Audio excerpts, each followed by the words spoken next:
Bracket breakdown, Sweet 16 edition. I guess Sweet 16 and Elite 8 edition.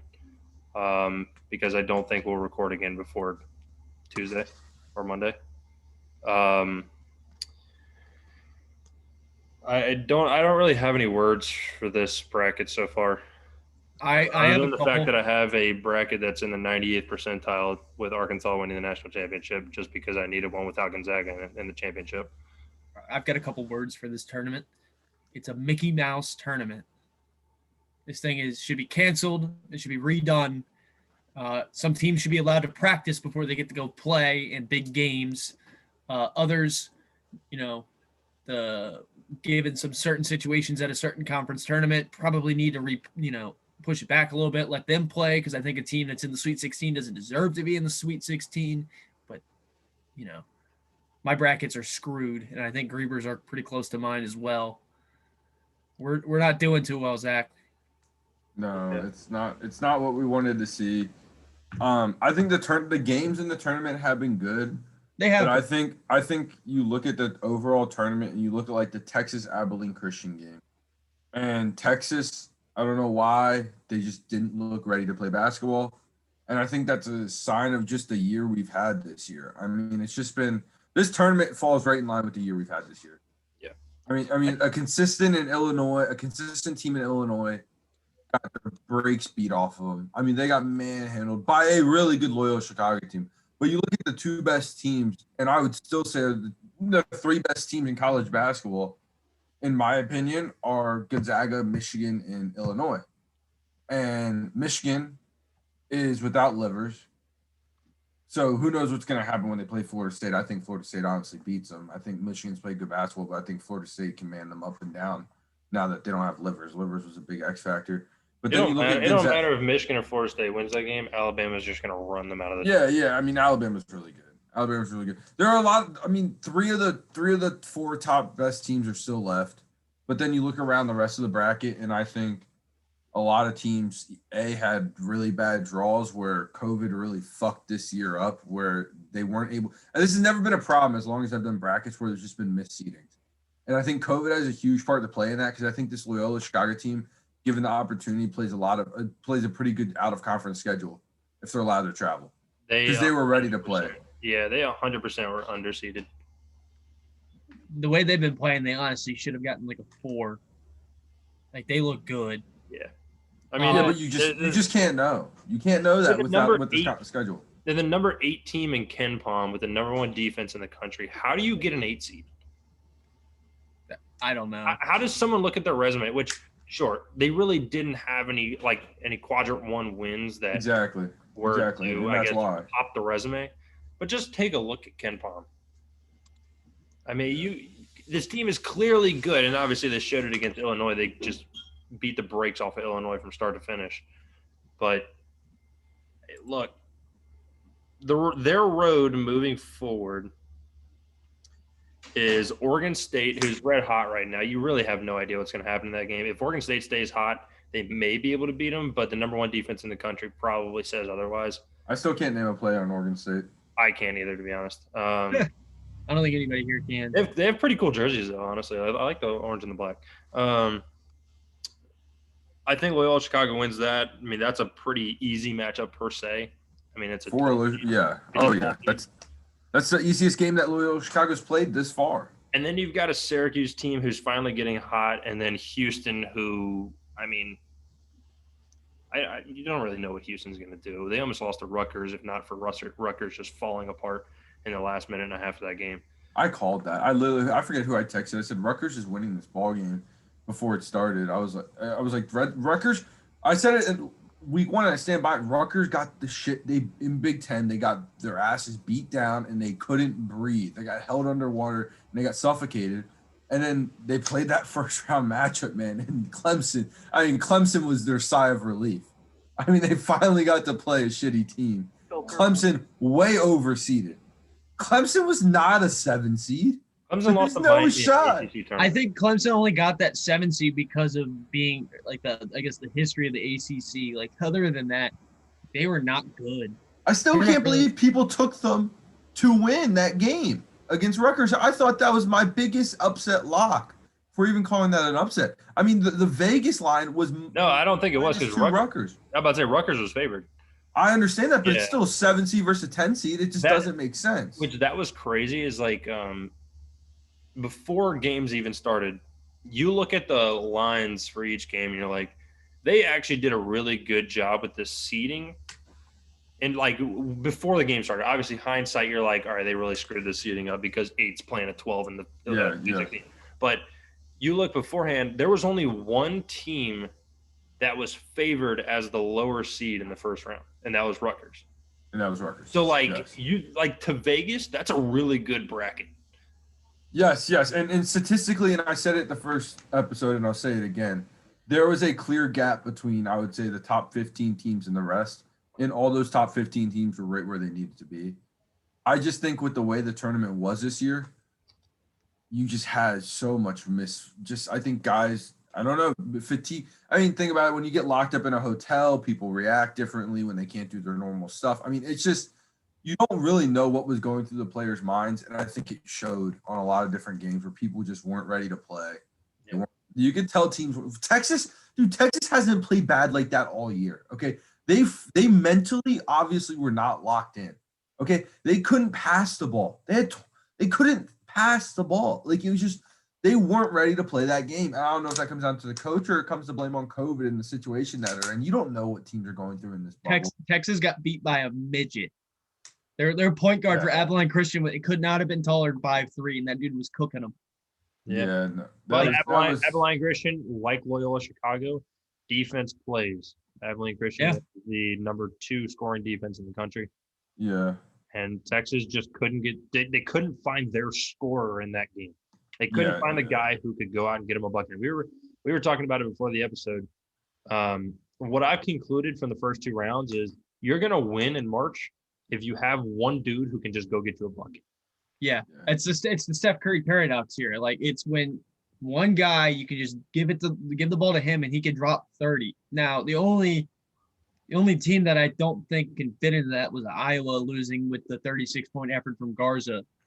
But there was other factors in there that, resulted. Also Oregon shooting like 55% from 3 and 6. Also Oregon not playing a game a day and a half before. That definitely. I mean, that team was not losing any ball game. Yes, what was it?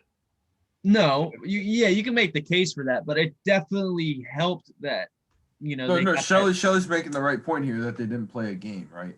The whole point is the round of 32 is hard because you don't have that time to prepare, and you aren't those last 5 minutes of that game are a grind because you just came off another game. Generally, what I think is like the round of 32. So the round of 64 is who's the better team, like just not this year. Plain and simple, who's the better team normally. The round of 32, since you don't have that time to prepare, it's who's the hotter team. Yes. Yeah. Yes. What team is making the most shots? Yeah. And that's why Oregon State beat the. I mean, they destroyed Oklahoma State. They only won by 10, but they destroyed. Round of 32 pretty much comes down to like who plays to their strengths better. Yeah. Like who is going to trust that their game plan, their stock game plan is going to be better than the other team's stock game plan. Yeah. But again, an extra day of preparation never hurts. But you can also, on the flip side, make the argument that Iowa had the momentum going into that game. You can make that argument. I still think the rested legs help Oregon more.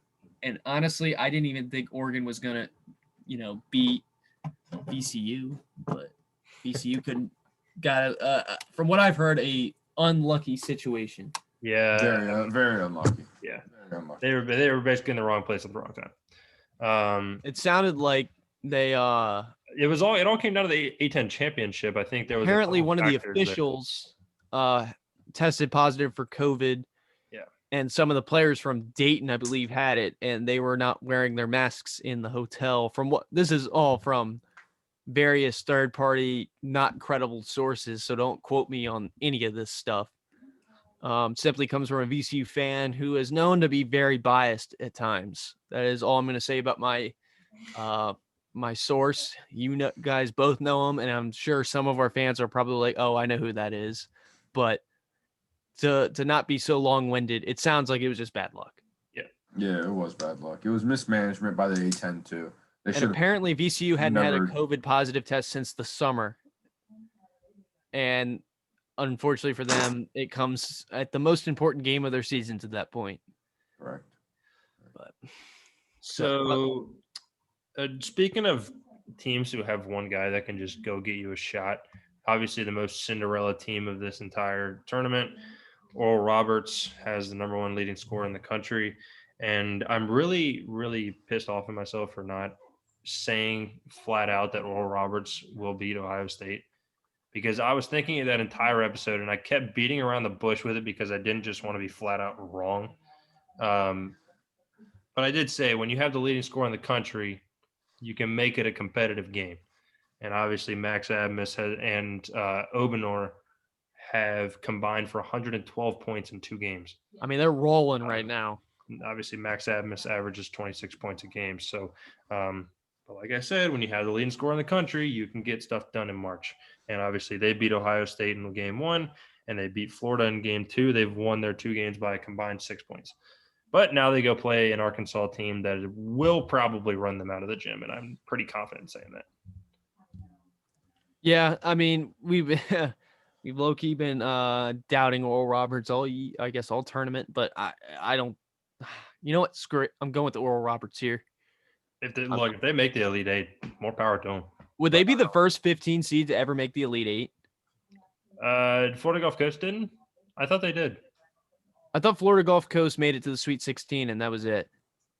You know what? That's something I can look up. But I mean, I still think that this is one team's tournament to lose before you get to see who was the other 15 seed. After watching Gonzaga play Oklahoma, there is no doubt in my mind that this team is gonna run away with this tournament, and now more so than ever. They're the legit odds-on favorite. Yeah, with all the upsets and all the teams that are now currently still active in this tournament, like nobody in this pool can beat them outside of maybe Florida State. I think Florida State's the only team that matches up with them. I think Florida State, the problem Florida State, right? So I've watched a lot of Florida State basketball this year because I have a big bracket and a big pool with Florida State winning it. Now that bracket is in the 11th percentile, but I'm the only one with Florida State winning the tournament. And I'm also one of the only people in there with Houston going to the Final Four. If it helps in that in my bracket that is in the 98th percentile with Arkansas winning it all, I have Florida State playing them in the national championship. So, well, there you go. I think their size and athleticism can get them far if they play well. I mean, they play their they got it. The round of 64, they almost didn't make a 3 the whole game. Now, this has been one constant with Florida State. Is they will size you up. They will D you up down the floor. They are 11 deep on that team. Now, there's not another team in this tournament that's 11 deep. All right. They will run you up and down the floor. They will tire you out. They will keep it close. But at the end of the day, you got to be able to score the basketball. Yeah. And that Colorado game might have been the best thing for them because the last 5 minutes of that game, did they score the basketball? And they did it at will. Yeah. And they looked really, really strong doing it. So very excited to watch them. I really thought after that first game against Georgetown, which I know Georgetown wasn't good, but they're just the way that Colorado shot the ball and knowing that they're the best free throw shooting team in the tournament, I really thought they were probably going to go to the Final Four. Just the way that they played against Gonzaga, I'm like, this team's unstoppable. But obviously, Florida State maybe playing to their potential. They manned them up. They took Colorado's got scores, and they took 6'9" athletic Scotty Barnes. They took that gray guy, that Zion Williamson looking gray guy. I mean, basically, if you had to pick another Zion Williamson, it'd be him, just not as emphatic in the highlight plays. All right. They have a 7-1 center that took out Colorado's bully in the paint. All right. It was just, that's what Florida State can do. They can go small. They can go big. They can run with you. They can put a lengthy guard on one of your small fast guards. All right. They can really defend the ball, and that's what will take them. But it's whether or not they can come out and shoot the rock. And if they can't, then they're going to lose. But if they can, there's not a team in this bracket that will beat them. It's that simple. It's like what I was saying earlier about stock game plans. Like Florida State's stock game plan should beat anybody any day of the week. Like they're going to be more athletic. Yeah. You're not going to be able to score a whole lot against them. It all comes. Grieber's right. It literally just comes down to, can they score, or are they going to be, looking up at the end of the game and losing to a team that they have no business losing to. Yeah. To go back on the 15 seeded Florida Gulf Coast team, they did make the Sweet 16 and lost to Florida. Okay, yeah, so that was in 2013. So yeah, that was Dunk City, right? Yes. Yeah, that was a cool team. Yeah. That was a fun game. Watching that Michigan game against LSU, like Michigan did, they won, but like there was a lot of times where it felt like it was a great game. It was team's beatable. It was a great game, but Michigan showed that without Livers, they are beatable. Yeah, they're very. With Livers, I do not think there's a team that can stop them, because I think as well as Florida State can man you up and down the floor, Michigan can do it just as well with Livers. But they lost that scoring, that extra scoring threat, and that makes it a lot easier to defend. And it's too big of a hit. I've watched a ton. Big Ten's been everyone's calling Big Ten the frauds, blah, blah, blah, blah, blah. We all saw what happened during the regular season. We saw what happened in the preseason tournaments. You saw what happened whenever there was out of conference play, right? Big Ten had a bad tournament. Now, what that comes down to, I don't know. They had a bad tournament. It felt like the Big Ten teams were like expecting the other teams that they were playing to lay down for them. Yeah. That's what it felt like. It was like, all right, we can kind of sleepwalk through these games, because we're Big Ten and we're everyone really good. Besides Iowa. Iowa did what Iowa's done all year. I think Iowa just their guards can't score the ball. It's Luka Garza can drop 60 and they'll lose. Luka Garza was for the last 2 years Iowa. Now, how are they going to be moving forward? I don't know. I expect big things out of my boy Jack Nungy, because that dude is the GOAT. Fran McCaffrey's a good coach, although he can't win the big game. They can't. I don't think they've gotten to the Sweet 16 in a long time. No, it's been a while. I don't know. It's tough not seeing the best player in college basketball in the late in the tournament, and let's call him Luka Garza, what he is. He is the best player in college basketball. He's arguably been the best player in college basketball for the last 2 seasons. The fact that he put up a 36-point performance and still lost by double digits is piss poor. Yeah, that team. Yeah. It's piss poor. Like as a coach and a coaching staff, you have to. I don't know what the hell you do. Yeah, I guess we could stick into that bracket. USC obviously making a run. I'm just gonna go on the record and say I told y'all so. Yeah, I'll eat my words. Evan Mobley and Isaiah Mobley are a deadly duo, and the brothers Mobley. Yeah, but they're kind of doing what I expected them to do at least, and that's just put up points and defend, and you get your ball to your guys and you win games. But it's all going to come down to is Oregon going to shoot 60% from the field again? Because if so, then obviously USC is going to lose. But I think USC can defend a lot better than Iowa can. And but my big thing on USC for betting tips, Andy Enfield, the coach of USC, is now 9-0 against the spread all time in the NCAA tournament. He led Florida Gulf Coast to that Sweet 16 run. It's like a Jim Larinaga. Yep. So Andy Enfield, the Bettors coach. No, that's not the title. He's the second Bettors coach, because the Drake head coach literally bets. I'm almost 100% sure the Drake head coach bets. You don't go back-to-back seasons of like covering 90% of your spreads by not looking at spreads pregame. Okay. He's definitely got like a drinking buddy of his that's like, hey man, I'm riding you guys tonight. Like, you don't magically cover 90% spreads. I'm sorry. I bet you one of their way in the backups, like the guy that, you look at and you're like, oh, that guy's definitely like a GPA booster kind of guy. Definitely has some mob ties. And like, I bet you, his dad probably rolled down there one time with like one of his buddies, like Gino or like Vinny, and was like, hey man, here's the thing. Like I got, I love this team, but like you guys got to cover that 6.5 spread tonight, or you're gonna have a broken ankle here.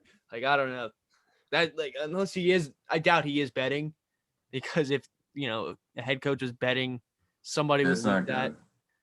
There's definitely something fishy going on over there, though. If you're covered 90% of your spreads, it's definitely in the back of his mind. Yeah. Now, what's the motivation? I don't know. Somebody from the NCAA might need to go look at that. But let's preview these upcoming games, because I think we do have a great Sweet 16. Other than I think a couple games are just not going to be great games. But I think we have a good Sweet 16. Let's go ahead and start with Gonzaga Creighton. This is going to be all Gonzaga unless Zagorowski drops about 45. Yeah. Yeah, I think Gonzaga, they're going to D it up. They're going to D Creighton up. Creighton's not the longest athletic team. They took advantage of that overrated Ohio team. All right, if UVA can score the ball in that 9-minute period where they didn't, UVA wins that game easy. That game was so painful to watch. Oh, yeah, it was extremely painful to watch. I mean, it was so bad. UVA makes bad. Like, I understand the D it up, and we're going to win these low-scoring, gritty games. But, man, when you can't put the ball in the hoop, it gets so frustrating. And when you can't score at some point, the other team is going to find a way to score. Okay, Ohio had one player that could score, but you knew that my friends were like, oh, Ohio this, Ohio that. They got a guy that can. I was like, dude, UVA didn't score the ball for 9 minutes. If you can't figure out a way in a close game to go win that game when UVA is not scoring the ball for 9 minutes, then you're a really bad team. So. And I've said it all season, and I'll say it again. Sam Hauser is the most inconsistent and overrated player in college basketball. Okay, hold on. Pump the brakes. He went 3 for 13 from 3 in an NCAA tournament game as UVA's best player. All right. UVA. Can't do that. UVA lived and died by the three-pointer this year. UVA was really good when they were obviously making the three-pointers. They were really bad when they didn't, because they never adapted. They continued to keep shooting out of slumps as opposed to recreating offense. The problem was the guy that was trying to recreate the offense is Kihei Clark. And Kihei Clark is a bad facilitator when he tries to take over the game. Yeah. Now, when Kihei Clark is just when Kihei Clark is just dishing the ball out, he's good. And when Kihei Clark is, stealing the ball, he's good. But when Kihei Clark tries to be the number one scoring option, he's terrible. Okay, sorry. I actually misspoke. So Sam Hauser went 1 for 8 from 3 and went 4 for 16 from the field. So he shot 25% from the field in the NCAA tournament game. He did have a bad game. However, UVA had other options that could score, like Trey Murphy, like Jay Huff. Trey Murphy had a great game. He went 4 for 8 from 3. Those were his only points. But he went 4 for 8 from 3. Kihei Clark, 3 for 10 from the field. Jay Huff, 4 for 11 from the field. Now, how many turnovers did Kihei Clark have, though? 0. That is no way. That doesn't seem right. Why does it only say that you had 3 turnovers? Oh, you know why? Because they kept missing threes. They kept missing threes. Yeah, but you only had 3 turnovers and you lost a game by 4 to a 13 seed. No, it was Brian. Did you watch the game? Yeah, they can't put the ball in the basket. Period. No, they can't. When you can't put the peach in a hoop, you can't win a game. All right, it was a brutal game to watch. Ohio had no business winning that game. Creighton walked their way to the Sweet 16, and now they're going to wake up. Because Creighton. But are they? Because I'm pretty sure they're staring an early exit right in the face right now. Oh no! I think an early exit. That's what I mean. I think they're going to wake up. I think they're going to wake up by hitting the broadside of a barn. Oh yeah, I could see Creighton coming out the gates hot against Gonzaga. Because it seems like that's kind of the trend to do, to come out the gates and try to punch them in the mouth and try to get them down. But this Gonzaga team is literally, they are so much better than everybody else. Like when they get punched in the face, they're like, okay, let's go to work. Like they're basically ready for it. Gonzaga's literally walking their way to the Final Four. Yeah, no, and it's not even like they're sleepwalking. Like they're literally a team on a mission. Like it is a crash course collision for them to get there. It's the difference between like an Ohio State and a Texas. When they got punched in the mouth, they're like, oh crap, like we're screwed. Like we weren't ready for that. Gonzaga seems like they're ready for anything, and they know that they're better than everybody. And like So when making my bracket, this entire time I made my bracket, I'm sitting here looking at each matchup for Gonzaga, and I'm like, who's going to guard Jalen Suggs? Who's going to guard Kispert? Who's going to guard Timmy? You may be able to guard one of them, but you don't have three dudes that can stop three dudes that can score 30 a night. Yeah, they don't. No one can stop Gonzaga until you get to Florida State. I don't think even Florida State can stop them. No, I think Florida State can man up anyone. I think Florida State can slow them down. Now, I don't think Florida State can score at the pace that Gonzaga yes, that's what's gonna be the interesting part in that game is can Florida State go with the pace of that ball game? Yeah. Because if they can, then it's gonna be a really, really good game. If not, it's gonna be almost a UVA game where Florida State's gonna strap them. They're not gonna be able to put the orange in the hoop, and it's just gonna get really frustrating to watch. But I think a slept-on part of Gonzaga is their defense is actually pretty good too. Mm-hmm. Yeah. No, Gonzaga's defense is very good, and that's why they're able to put these shitty teams away. They play so fast that they tend to give up like 75 to 80 points. Yeah, that's just but they don't give it up in the half. They also score 95, so like it doesn't matter. I mean, they held up. I mean, they Oklahoma was a pretty good 3-point shooting team, and let me go back 7-1. Let me go back and check here. Yeah, no. And Oklahoma shot 5 for 16 from 3. We're looking. No matter what you say right here, USC or Oregon. You like USC, Brian, and we'll get to that in a second. But they're both staring themselves into an exit in the Elite Eight, anyways. I mean, Gonzaga is my surefire lock to make the Final Four. All right, they will make the Final Four with who they have to play. Yeah. These are not the teams that I thought would bounce them out. I thought if UVA got hot, they could maybe go into Gonzaga with a defense and give them a run for their money. Yeah. I thought a hot Kansas, maybe, but not these teams that are left. Not this 5, 6, 7 seeds. No. See, we haven't seen it. Oklahoma's Reeves dropped 27, but he's not a guy he's not a NBA player who's just gonna go out and get to a bucket. Creighton has Zagorowski or whatever, and he's not going to be an NBA player who's going to go out and get you a bucket. Yeah. The only Oregon and USC are very interesting in this aspect because USC has Evan Mobley who can go out and get you a bucket. Now he will have Kispert guarding him, which he's going to have a tough matchup. Obviously, his offense is going to be more important than his defense because Kispert's going to score no matter what. If he wants to. I mean, obviously Timmy can just drop 28 that night and who cares. But then there's Oregon, who's got Duarte, who, again, and I think John Rothstein said it, I think, yesterday. It's like Duarte would be a Wooden Award, like, watch player if he was on, like, a Duke or a UNC. But he's on Oregon, so no one cares about the Pac-12. People should start caring about him now. These two teams have guys that can go out and score the rock. And that's what you need against a team like Gonzaga. Some dude is just going to go out and score 40. I can't see one guy beating Gonzaga. Like one guy can't either. And that's why Gonzaga is going to the Final Four. That's why they're going to the national championship. Yeah, I mean Final Four. I'll pump the brakes on Alabama, but that's why they're going to go to the Final Four, is because there's no one in there, especially with Luka Garza gone, and we already saw it where Gonzaga beat Iowa earlier in the year, with Iowa scoring like 90 points.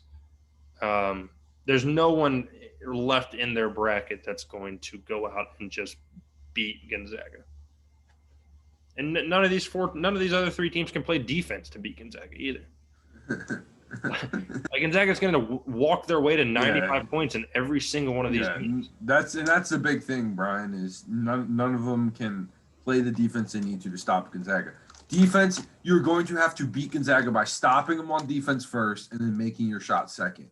Yep. It doesn't work the other way around. You don't get to make your shots and then stop them, okay?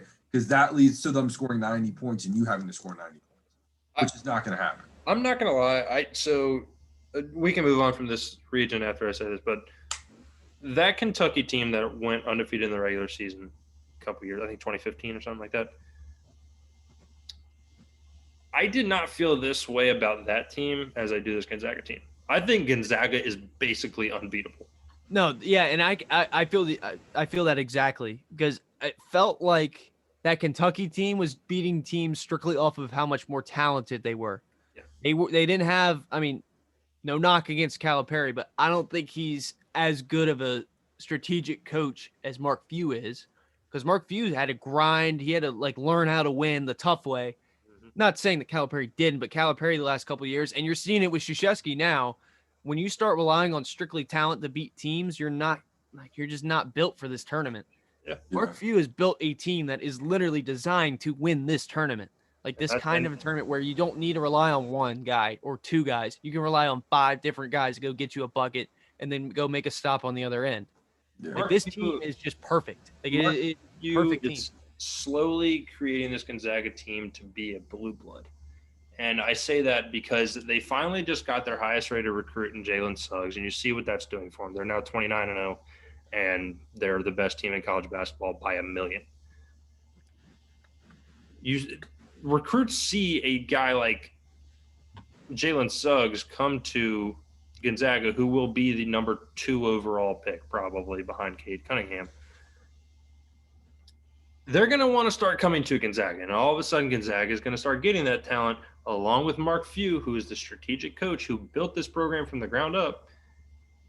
And then Gonzaga is just the all-time basketball powerhouse. Yeah. The problem with that, Brian, is they got to play better competition to get these recruits. And I think they will end up in the Pac-12 eventually. I don't think they want to keep playing St. Mary's of California. Yeah. I think they'll end up in the Pac-12.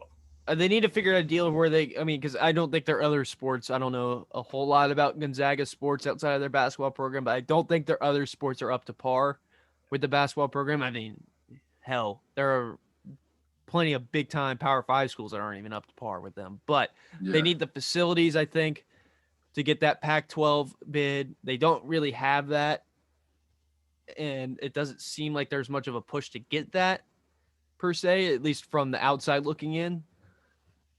They do need to get in a Power 5 conference, though, in order to really, truly be a blue blood. And honestly, I think it would be even more fitting for them to go to the Pac-12 with the original blue blood. Yeah. Who is UCLA. Yes. Which, by the way, UCLA had a noble effort in this tournament. Yes. All going to crown. They're still rolling. I'm assuming that they ran out the gym against Bama. Yeah, and we'll go on to this the East region now, and we'll actually start with the UCLA Alabama game. UCLA's putting up points, and they're stopping teams right now. Will that continue? Probably not, because Alabama's, in my opinion, the most fun and the most potent offensive team in the country. Well, I just want to just go back real quick and get on my pedestal and speak out against this heinous crime that Alabama committed.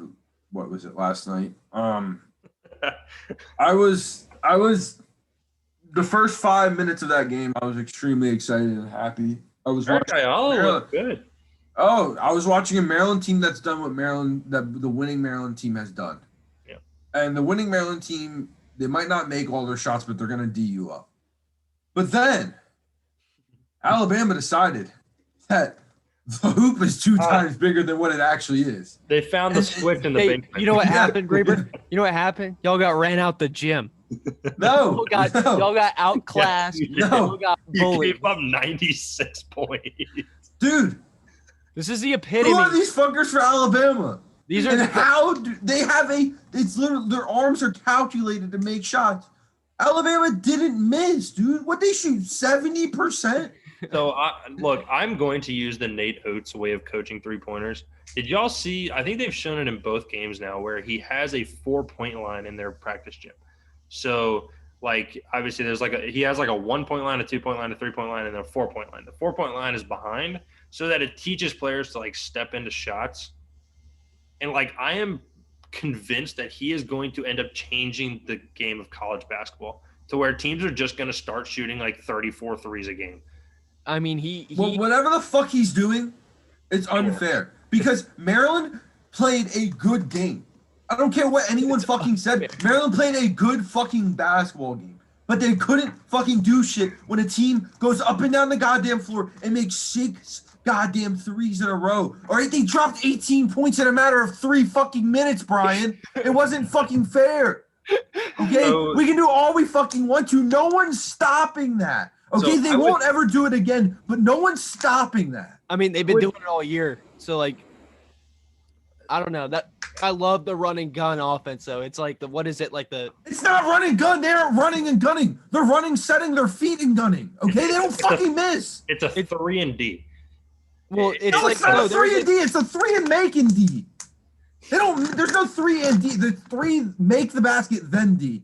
Okay, they don't play in transition. No, there's I remember seeing something on Nate Oates' his offense. It's like a 6-second offense or something. Like they try to get a shot off in 6 seconds, basically. Greg Popovich actually came up with that. Yeah, but he's no. I'm thinking of something different where you have it's like you have 3 It's similar to what the Suns did back in the day with the when they used to run that fast-paced offense with Steve Nash. Yeah.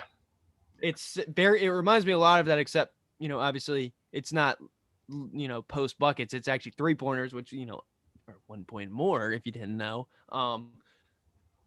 Yeah, Mark Turgeon and the Terps go down in a flaming ball of fury.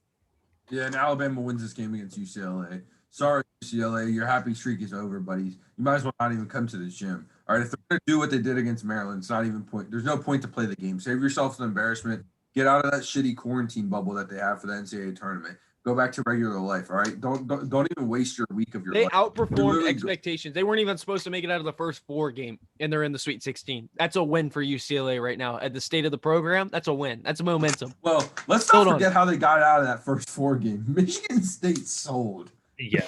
It wouldn't be if Michigan State didn't sell. Badly. Right. So back to that Alabama Nothing game really like quick. A little luck in March, though, right? When was the last time that you saw a team make 10 threes, shoot 53% from the field, and lose by 19 points? I can't say that I've ever seen that happen, Brian. That's because Alabama shot 53% from the field and made 16 threes and shot 49% from 3. And also, not to mention, they out-rebounded Maryland by 20. Dude, they shot 49% from 3. Pick Alabama with everything you have. It felt like they shot 80% from 3. Yeah, it was. I watched the game and they damn well might have.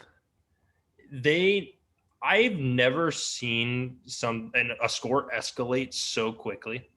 Like, I'm sitting there watching the game, and like I'm like half paying attention, half not. It's like 26-25 Maryland's up. Yeah. And then Maryland all of a down sudden, by it's like 44-28, and I'm like, yeah, what? Yeah, that was the explode. That's what I was talking about when they made those 6 threes, dude. Yes, I'm like, explosiveness was just like, what? Like, Maryland was playing a good basketball game, and then you turn your head, it's like 3. You're like, what the fuck just happened? Yep. We just got fucked. How did I'm looking at Alabama's schedule. How did they lose to Western Kentucky? Dude, it's because with a team that shoots the threes this much, it's a very small roster. The team that shoots this much, if you're not hot, you're very cold. Because you don't have you don't have a choice. You don't have a secondary game plan. You're doing one thing. And they got ran out the gym by Stanford at the beginning of the year. Obviously, beginning of the year. That comes with Nate Oates trying to implement that offense to where Alabama really hadn't been anything yet. And I think they're finally hitting their stride as a program. Number one, like I think Nate Oates is going to build this into a very good perennial basketball team because of this. Like, he's going to recruit for this, and they're just going to put up 35 threes a game and 15 of them. Yeah. I mean, all right. They lost to Arkansas at the end of the year, but however, at the midway point, they beat Arkansas by 31 points. Arkansas isn't that great of a basketball team. Arkansas is a very good basketball team. Down the stretch, they have just been dominating, though. Yeah.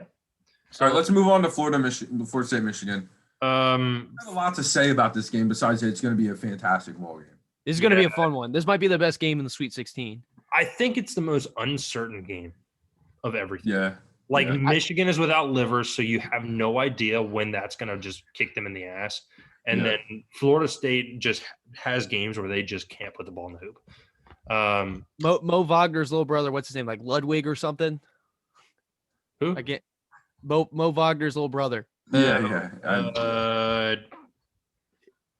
thought it was Franz. Oh, Franz. Yeah. I knew it was something German. Yeah. If that guy gets hot though, Michigan's running it. Yeah. You gotta love a Wagner in the Michigan program in the maze. Michigan got 21 points from Brown off the bench, which is going to be big against a team like Florida State because you're going to have to roll deep against them because they're just going to wear you out with their length and athleticism. Florida State's going to run them. They're just going to run them down. I have a hard time after watching them play LSU think that they're going to beat Florida State. Yeah. Colorado was a team.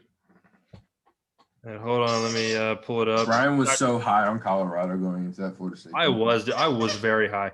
Ryan never. Colorado was a team that shot 60% from the field and 64% from three against Georgetown. You're telling me you wouldn't be high on that team? Hey, Grieber, let's call it what it is. This is his Miami fandom in him coming out. He sees Florida State, he's like, I hate Florida State. Yeah. I wouldn't put Florida State in the national championship if Miami fandom were actually anything. I'll give you this. You are one of the most unbiased fans when it comes to this stuff. And when it comes to college basketball, I really don't care because Miami sucks in college basketball. So it just doesn't really matter. It's just no matter what, in the back of your head, Florida State's got real estate. Florida State's still a bitch school. But that's why they stuck him at the what do you call that part of the state? The Panhandle. The Panhandle. The shit part of the state. Yeah. Tallahassee has some fucking baddies. There you go, Greaves. Greaber. So that Colorado team that shot 64% from the field and 60% from three, then went on to shoot 35% from the field and 24% from three. It's because that Florida State it's why defense. Florida State will beat Michigan. Leonard Hamilton, bro. I'm telling you, he slept on. Yeah. That dude has been a phenomenal coach for years. I think everyone just can't wait for this game. This game is that game that everyone wants to watch. This is a game of the year type of game right here. It's going to be like that Michigan-Ohio State game that was in the regular season. But the difference is going to be it's going to be a lot lower scoring, and you're just going to see good fucking defense and really good quality offensive possessions. It's going to be a great basketball game to watch. Tony Bennett will definitely be watching this game. Now, to the contrary. Hold on. The thing is that Florida State's going to have to rebound a little bit better against Michigan. Michigan obviously has Hunter Dickinson in the middle, which is going to be a problem because that dude Colorado is a vacuum cleaner. Colorado had 15 offensive rebounds and still lost by 18, but 15 offensive rebounds against a good offensive team, a consistent offensive team, is not going to help much. I will say this about Michigan. I'm counting them out. However, I love the fact that Juwan Howard has turned this program completely around since the Beeline still went to the national championship. I'm aware, but then they hit that lull at the beginning of the Howard era. They're back. Yeah. They're not going to go away. I think this Michigan team is about to start running the Big Ten. Yep, I agree. But also, Juwan Howard, it's a geek. It's just seeing him now as a coach, and you got Chris Webber and Jalen Rose out here, doing big things, and this man's just stuck in college, just trying to relive the glory days of the Fab Five. He's definitely the dude in the group chat that's like, "Hey guys, let's go meet up," and the rest of them are like, "Nah, we're actually doing stuff." He's trying to recreate the best times of his life. I feel like that's Juwan Howard. He's that guy in the group. Yeah. All right, we ready? Baylor Villanova. Midwest, or we're gonna go to the South. Okay. Baylor Villanova. I'm tired of Villanova. I'm kind of ready for Baylor to just run them out of the gym. Bye Villanova. You're not that good. See you later. Yeah, Jeremiah Robinson-Earl is the best player on the floor almost at all times, except for here because Jared Butler's the best player on the floor. And Baylor's got a good enough defense to where they can stop Jeremiah Robinson-Earl. Watch Villanova win this game. They probably will not have said that because Jay Wright's a good coach in March. I don't think they will, but watch them win this game. Just because this tournament has been going like this, where it looks like it should be a no doubt. All right, this is going to be an easy, clean dub, and then Villanova's going to come out here and punch Baylor in the mouth, and it's going to be, oh crap, here we go again. Yeah, I could see that happening, but I don't see. I see Villanova is not. Team. That's not a team to sleep on at a 5 seed being one. That's a team that can easily turn it up to the next year because they've been there before. They know what they're doing. This isn't anything new for this program. I 100% agree with you. I have a tough time. I have a tough time. Exactly what you're gonna say. Yeah, I just have a tough time not seeing Baylor win this game because they're good. They're really good. And then Arkansas, Oral Roberts. Yeah, honestly, this is gonna be my favorite game of the weekend. Give me Oral Roberts. Yeah. Just give me the pace in this game. I love good Oral Roberts basketball. I can do it for days. Now back to the serious takes. Bye bye Oral Roberts. You had fun. No, yeah, this is probably the end of the road for the. I don't even know what their mascot is. I think they finally go down. The blowjobs go down in a blaze of Arkansas-Alabama rivalry finally becoming something in a sport. Yeah. Eric Musselman and Nate Oates are going to be throwing haymakers at each other for the next couple of years. I think Kentucky will come back around. I think it'll be a three horse league again. Maybe. But I mean, Arkansas is another fun team to watch. They play super fast. They score a lot of points, even though couldn't really put the ball in the basket against Texas Tech, but they still managed to win a game. Texas Tech was not that great, though. Yeah, they have a really good defensive team. They have a really good coach. Yeah. But when I think Mac McClung may be one of the most overhyped prospects in recent memory. I think he's got the he's not an NBA talent. He can dunk, and he's not an NBA talent. He's a good college basketball player, and that will be about it. He might mess around and make the NBA as like a G League kind of guy, but he's not this transcendent talent that he's been marketed to be at times. I don't know. I find it hard when your best option is a guy that is pretty much only known for dunking on 2A Virginia high school basketball players, which, by the way, it's the worst division in Virginia basketball sports, or in Virginia basketball, 2A. I'd give 1A teams a better shot than a 2A team, but that's just my take there. Yep. All right. Yeah. Arkansas is going to win this game. Yeah. But look for this to be close. I'm not. My dog is going to rip my charger cord out of my wall. We'll finally go. Loyola, Chicago, Oregon State. This is an interesting game because is Oregon State going to stay hot? Is Loyola Chicago going to play the way they did against Illinois? I think the latter is probably the more realistic idea. Yeah. Because Loyola Chicago is so underseeded that I think they're a Final Four team, and I don't think it's a fluke Final Four as an 8 seed either. I legitimately think they're probably a top 3 team in this bracket. Yeah, I think they can make noise in that Final Four.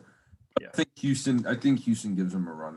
Look, you have a Baylor team who plays a lot of one-on-one ball, but a good defense and a team that no one can run in transition on Loyola Chicago.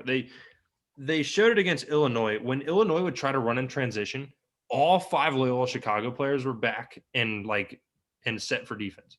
Illinois never got the chance to play transition offense. Baylor the same way.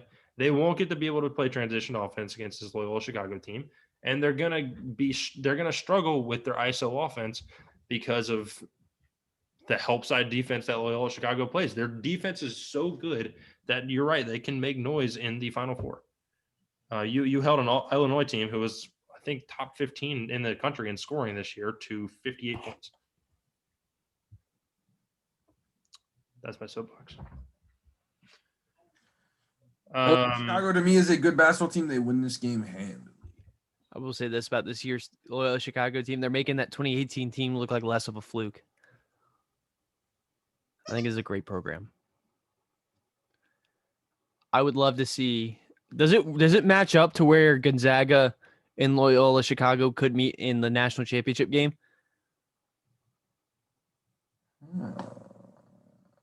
Yeah. So if that's the case, would that be? I feel like that'd be the first time that a non-Power 5 team would, at least in a while, that a non-Power 5 team will make. Wow, I'm talking myself in a loop here. A non-Power 5 national championship. I might have to root for that.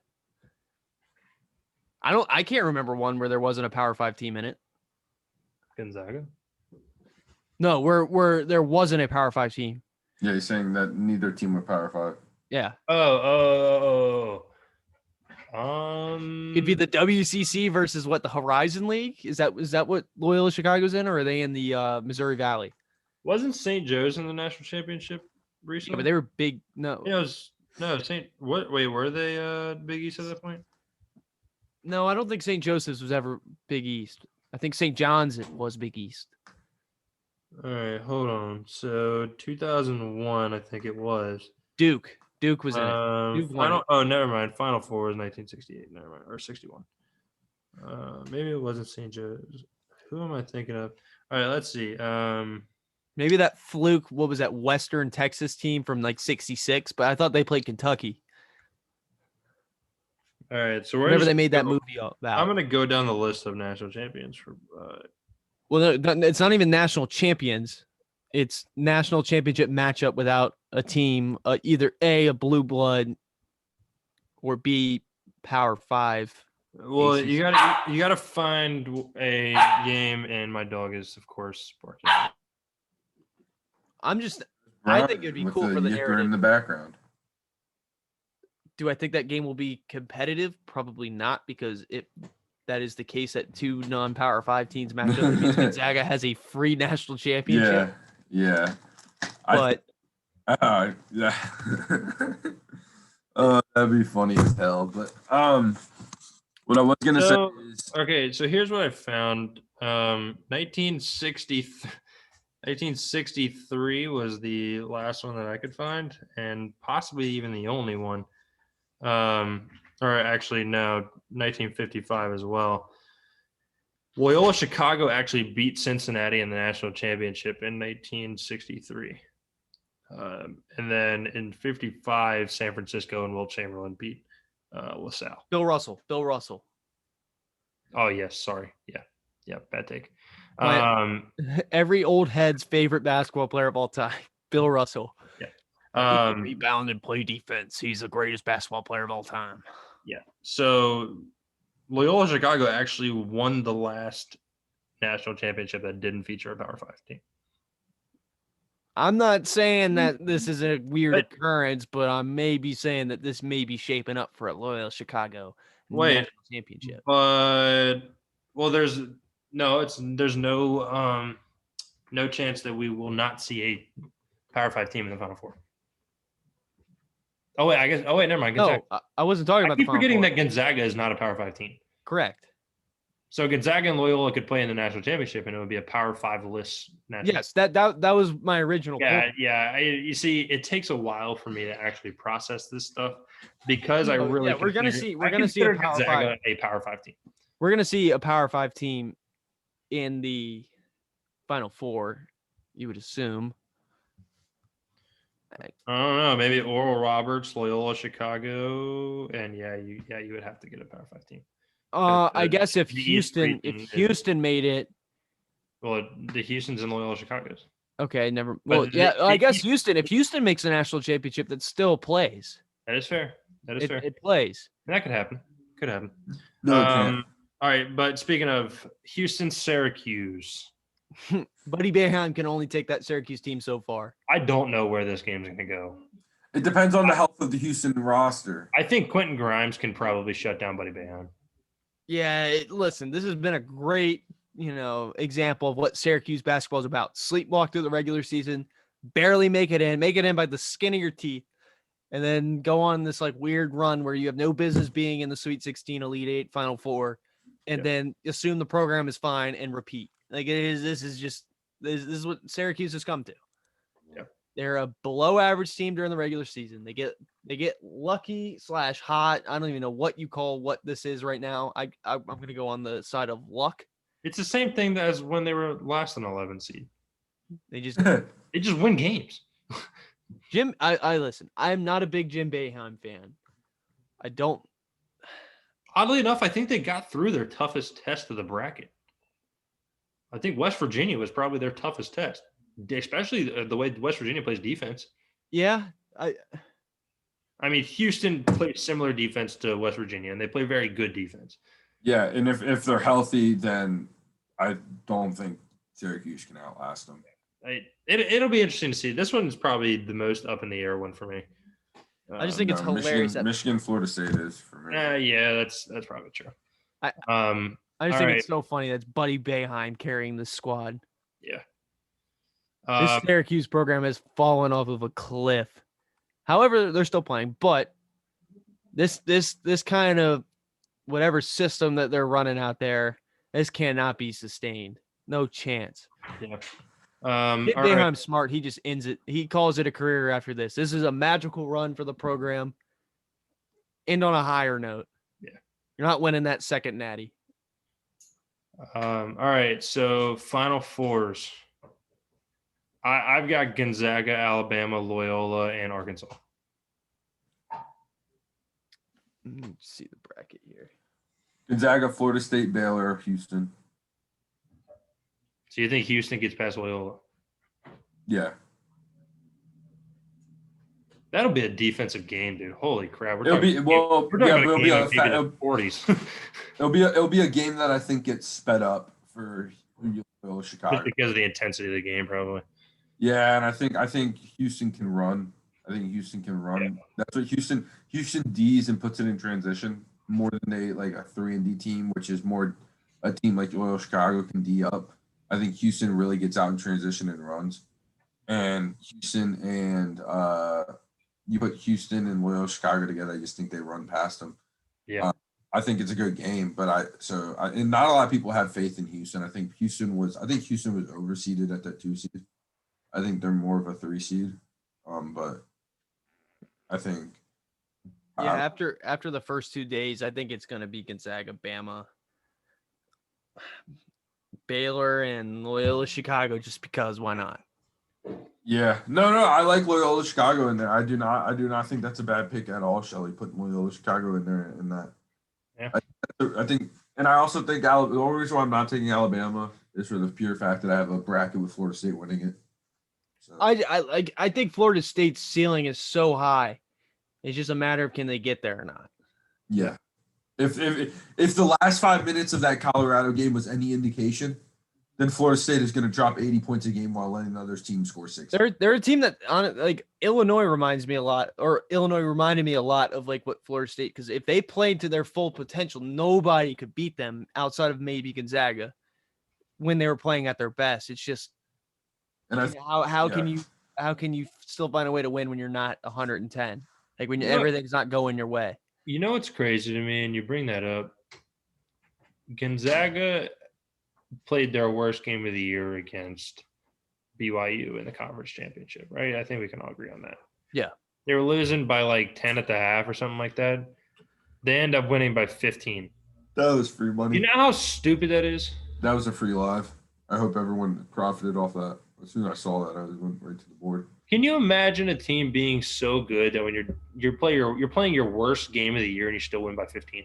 A 25-point swing in the second half is nuts.